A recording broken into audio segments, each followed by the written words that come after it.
මේ පරිගණක ලබා ගත්තොත් දරුවන් වඳවීමේ තර්ජනයක් තියෙනවා. ඒ වගේම පිළිකාව, ඉන්ද්‍රියන් අක්‍රිය වීම, ප්‍රතිශක්තිකරණය අඩුවීම, හැමේ තුවාල ඇතිවීම වැනි රෝගී තත්ත්වයන්ට මුහුණ පෑමේ අවදානමක් තිබෙනවා.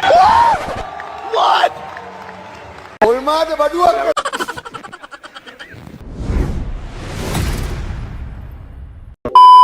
හරියට මන්ද බුද්ධික අඤ්ඤ කොරස්විච්ච ආණ්ඩුවක් වගේ. රනිල් වික්‍රමසිංහ එතුමා ප්‍රකාශයක්. එක්සත් ජාතික පක්ෂයේ තරුණයන්ට බාර දෙනවා 2030 දී. එතකොට දැන් ඉන්න තරුණයෝ නාකි තරුණයෝ. කවදාකවත් විපක්ෂයේ ඉන්නකොට එලව ගන්න බැරි වෙච්ච රනිල් වික්‍රමසිංහ විපක්ෂ නායකතුමා අගමැති කමේ ඉන්නකොට එලව ගන්න නම් හිතන්න එපා. What? වික්‍රමසිංහ මහත්තයා කවදාකවත් බයිසිකලේ පැදපු එක්කෙනෙක් නෙවෙයි කාටද කියලා පොල්ලේ දාන් ගියේ. එයා බයිසිකලේ පදින්න නැතුව කාට හරි කියන උඹ පැදපන් මාව පොල්ලේ තියාගෙන අරන් ඵලයන් දිනුම් කනුව ගාවට. බයිසිකලේ පැද්දෙව පොන්සේක මහත්තයාට කියලා. ඊට පස්සේ බයිසිකලේ පැද්දෙව්වා මෛත්‍රීපාල සිරිසේන ජනාධිපතිතුමාට කියලා. දැන් හොයනවා ඊළඟට කාවද මාව දාගෙන පදින එකෙක් හොයාගන්න. නෙළුම් මාවත සිරිකොත නෙවෙයි. කෝ දැන් ශ්‍රී ලංකා නිදහස් පක්ෂයේ සංවත්තරේ. කෝ එක්සත් ජාතික පක්ෂයේ සංවත්සරේ පුටු 400යි 400 පුරව ගන්න බෑ. මේ රට කරවන පක්ෂ දෙකට අද බෙලෙක් කඩේ හන්දිය පුරව ගන්න බැරි අය අනිත් අය ගැන විවේචනය. ආතියේ ජයග්‍රහණය වෙනුවෙන් රනිල් වික්‍රමසිංහ ජනපතිවරයාව නැවත ජනපති කරන සටනටයි අපි එකතු වෙලා තියෙන්නේ. ඒ නිසා පවිත්‍රා දේවී වන්නිආරච්චි ශ්‍රී ලංකා පොදු ජන පෙරමුණේ භාණ්ඩාගාරික තුමිය ඒ වගේම කතා කරන මම ඇතුළුව නායක හාමුදුරුවනේ කැපවීම් කරලා අපේ තනතුරු වලට වැඩිය නැවත මේ රට අරාජික කරන්න නොදෙන්න, නැවත මේ රට ආර්ථික වශයෙන් ගොඩගන්න, නැවත මේ රටේ මිනිස්සුන්ට අවශ්‍ය කරන ඒ සියලු අනාගතය හදාදීමේ වගකීම බාර ගන්න තමයි ඔබයි අපි එක තැනකට එකතු වෙලා රනිල් වික්‍රමසිංහ අදිනවීමේ සරණට උරදීලා තියෙන්නේ. ලැජ්ජ වෙන්න ඕනලු. අලුත් ආණ්ඩුව විසින් කරපු වැරදි තීන්දුව නිසා ආපු බද්දක් නෙවෙයි. මේකට කියන්නේ අපි රාජපක්ෂ බද්දය. මේක ඇවිල්ලා රාජපක්ෂ ටැක්ස්. රාජපක්ෂ මහත්තයාගේ නොහැකියාව උඩ හංගලා ගහපු ණයවල බිලියන 1042.8ක විශේෂයෙන්ම ගත උදාහරණයක් ලෙස පෙට්‍රෝලියම් එකේ 365කුත්, වරායේ 260කුත්, ශ්‍රී ලංකන් සමාගමේ 211ක් වැනි ලෙස කෝටි 1,04,200ක් මේ රාජපක්ෂ බද්ද තමයි අපිට ගන්නේ.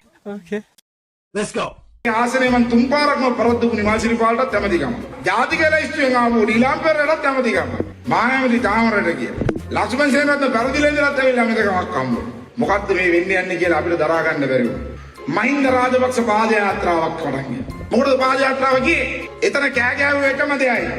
අපිට ඕනේ ආණ්ඩුවක් මහින්ද ඉන්න ආණ්ඩුවක්. මේක පුළුවන් නම් විනාශ කරන්න මේ රට. ආයෙත් පාරක් ගන්නේ සියලු අභියෝග අපි හමුවේ තියෙනවා මේ තාත්තේ. මේ වේදිකාවේ කුමාරයා බවට පත්වලා ඉන්න ආදරණීය නාමල් රාජපක්ෂ ජාතික සංවිධායකතුමාගෙන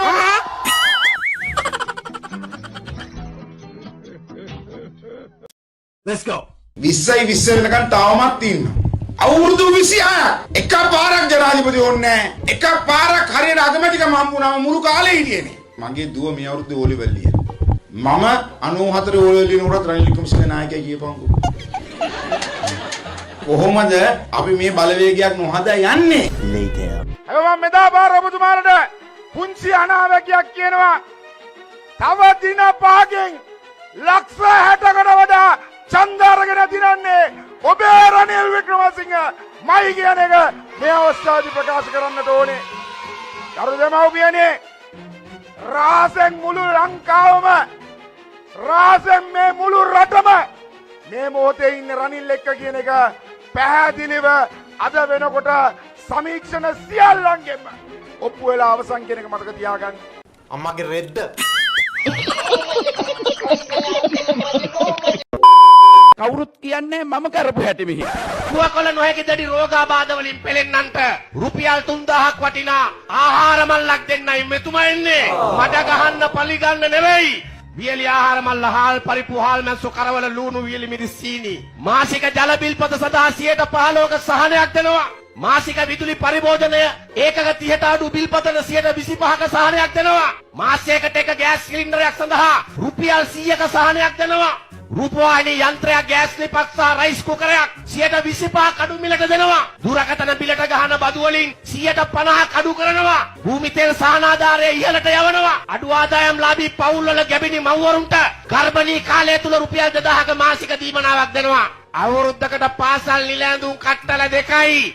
අකිල විරාජ් කාර්යව සංඝේ මූණත් තහඩු ගහපු වවුචරය වානා කෙලින්ම අපේ දරුවන්ට පාසල් නිල ඇඳුම් 2ක් හම්බ වෙනවා. සෑම දරුවෙකුටම සමබල පෝෂදායී ආහාර වේලක් නොමිල දෙනවා. සම්භාවනීය විශ්‍රාමික ජීවිතයකට අත දෙනවා. පිළිකා වකුගඩු වැනි බරපතල රෝගී තත්ත්වයන්ගෙන් පෙළෙන සියලු රෝගීන් සදා ලබා දෙන මාසික දීමනාව රුපියල් 2500කින් ඉහළ දානවා. කිසිදු ආදායම් මාර්ගයක් නොමැති වයස අවුරුදු 12ට වඩා අඩු දරුවන් සිටින ඒකමාපිය පවුල් සඳහා රුපියල් 5000ක මාසික දීමනාවක් දෙනවා. මේ සහන මල්ල අරගෙනයි ගෝඨාභය රාජපක්ෂ මැතිතුමා එන්නේ. අපි තමයි හොඳටම කරලා තියෙන්නේ.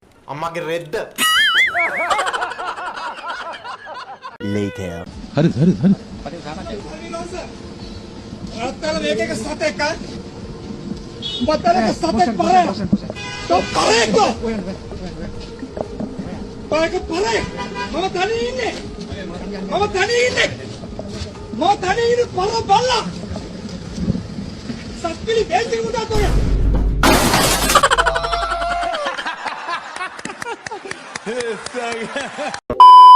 දෙදස් 25 අගෝස්තු 6 වෙනිදා 17 රැස්වීම වාරයේ ව්‍යසන කල්පනාක සඳහා ජාතික සභාව රැස් වෙනවා. දෙබුතුමා කියන්නේ මුකුත් කරලා නැහැ කියලා. පොත් විතරයි සැලසුම් විතරයි කියලා. 2025 අගෝස්තු 6 වෙනි දින රැස් වෙනවා ජනාධිපතිතුමාගේ ප්‍රධානත්වයෙන් 14 වෙනි රැස්වීම. හැබැයි මැතිතුමනි අන්තිමට රැස් වෙලා තිබෙන්නේ මේ කමිටුව මේ ජාතික සභාව 2018 අප්‍රේල් 5 වෙනිදා. 2018 අප්‍රේල් 5 වෙනිදා තමයි අවසාන වශයෙන් මේ ජාතික සභාව රැස් වෙලා තියෙන්නේ. ඒතකොට රනිල් වික්‍රමසිංහ මහත්තයා ඔබතුමා සැලැස්මක් ඉදිරිපත් කරන්නේ.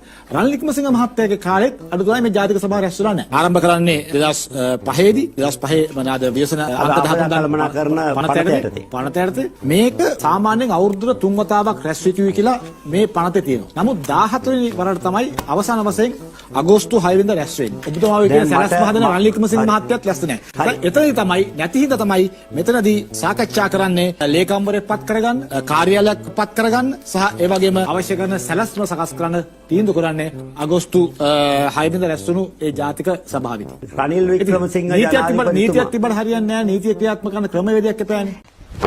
emotional damn it ඒක තමයි මං කියන්නේ. රනිල් වික්‍රමසිංහ ජනාධිපතිතුමා ක්‍රියාත්මක කළේ නැත්තම් ඒක එතුමා කාලේ ඇත්ත මේ විවසනයක් වුණා නේ එතුමාත් බෙල්ල මුලට අවු වෙනවා. එතුමා කාණ්ඩුවේ මං හිටියේ නෑනේ. එතුමා වැරදි නෑ එතුමා වැරදි. මට එතුමා රකින්න කිසිම උවමනාවක් නෑ. අපි මේ ආණ්ඩුවට උදව් කරන්නේ ආණ්ඩුව අපේ නොවුනට රට අපේ නිසා. Oh my god. Wow. විපක්ෂයේ ඒකාබද්ධ විදුහල්පතිවරණ නැති පන්ති කාමරයක් වගේලු ගුරුවරුත් නැහැලු. දැන් එහෙනම් ගුරුවරුත් නැති ප්‍රින්සිපල් නැති විපක්ෂයක් ඔබතුමාලා දැන් නඩත්තු කරන් යනවා. නායකයා කවුද කියන එක ගැන අපි කතා කරන්නේ නැහැ. මොකද ඒකත් විපක්ෂයේ සමගියට ප්‍රශ්නයක් වන නිසා.